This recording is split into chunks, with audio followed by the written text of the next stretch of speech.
तो गाइस आज की वीडियो में आइडिया काफी सिंपल है कि हमारे पास है 7 फुट ऊंची बाइक। तो हम क्या करने वाले हैं कि इसके हैंडल को यहाँ से कट करने वाले हैं और हमारे पास है इलेक्ट्रिक स्केटबोर्ड। तो हम क्या करने वाले हैं कि हमारे पास जो इलेक्ट्रिक स्केटबोर्ड है उसे हम इलेक्ट्रिक बाइक में चेंज करने वाले हैं और यहाँ पे हम इसके हैंडल को लगाने वाले हैं। तो हम इसके हैंडल को यहाँ से कट करते हैं और यहाँ पे वेल्ड करते हैं।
Puerto Rico.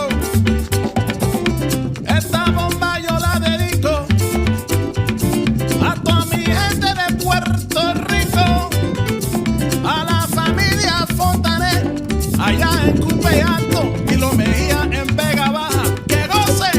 ¡Hiii! Bomba, bomba, para siempre. Bomba, bomba está presente, aquí lo canta mi gente. Bomba, bomba, para siempre. Baila, baila.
तो जैसा कि गाइज आप देख सकते हैं कि हमने कर ली है इसकी सक्सेसफुल टेस्टिंग। तो गाइज इसके नेक्स्ट वीडियो में हम इसको ले जाने वाले हैं पब्लिक प्लेस पे। तो गाइज इसकी जो नेक्स्ट वीडियो होगी वो काफ़ी इंटरेस्टिंग होने वाली है। और अगर गाइज आपको इस वीडियो में मजा आया हो तो इस वीडियो के लिए यार हमारी मेहनत के लिए आप एक लाइक ज़रूर से कर देना।